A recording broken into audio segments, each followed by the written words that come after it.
My first dyes I ever saw was in Echo Valley above Kalk Bay. You know, I had to basically climb a sort of a cliff to get to this thing, just to see it. You used to talk to people about, have you seen that specific one in Echo Valley? And people go, that one could not have occurred there naturally. That one was placed there by somebody. You know, and it's sort of 40 years later and I discover it. And I go, oh God, look at this. But the community's convinced it's not the real thing. But it's still amazing. And it's one that came from root stock or family stock, as you know, on Table Mountain direct, but it's too far south for them to exist in nature. So, you know, there are lots of stories. And yeah, it's all about stories and connections, and we just want to tell I guess the story and the plight of plants.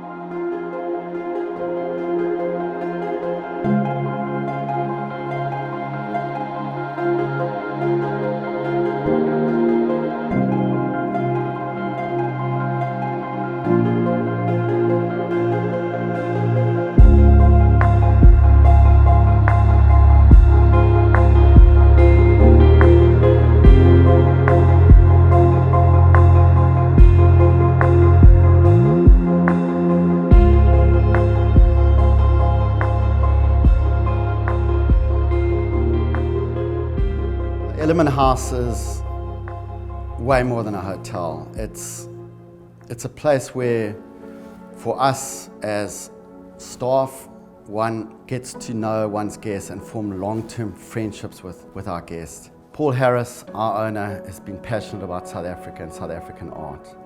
And when our guests leave, they take away a little bit of South Africa with them. Walking through Ellerman House gives you a sense of the history, the art, the wine, of the beauty that is South Africa. And in the same way, driving a BMW is way more than just beautiful leather seats and a phenomenal engine.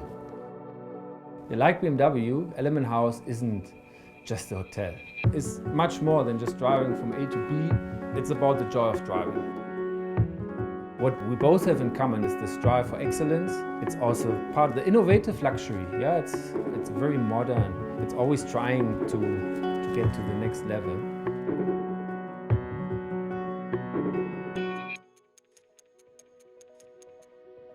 The Ellerman House art collection is probably the only private art collection, even public art collection in South Africa, where you can see work from the modernist period right up to the postmodernist period in one space. When we started with the project, we thought of identifying an artist, and naturally it had to be a contemporary artist. Now we've got about 150 contemporary artists represented in this collection. So it gave us quite a choice. In 2014, I think it was the first time that I interacted with Ellerman House. The piece I worked on was the pinotage vine, which is in the wine gallery. The pinotage vine was actually designed by the artist Rina Stutzer.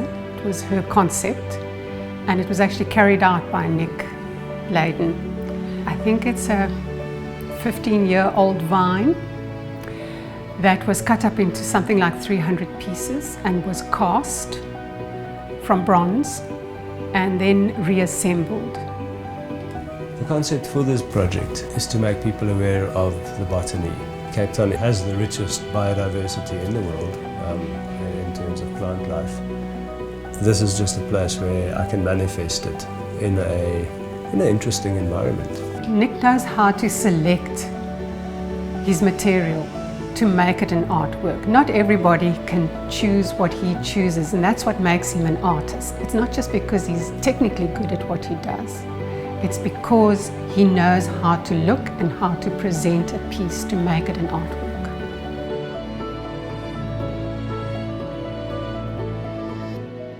I think the thing that really sparked the plant part was I was looking for another flower to do this with, to do a similar project with.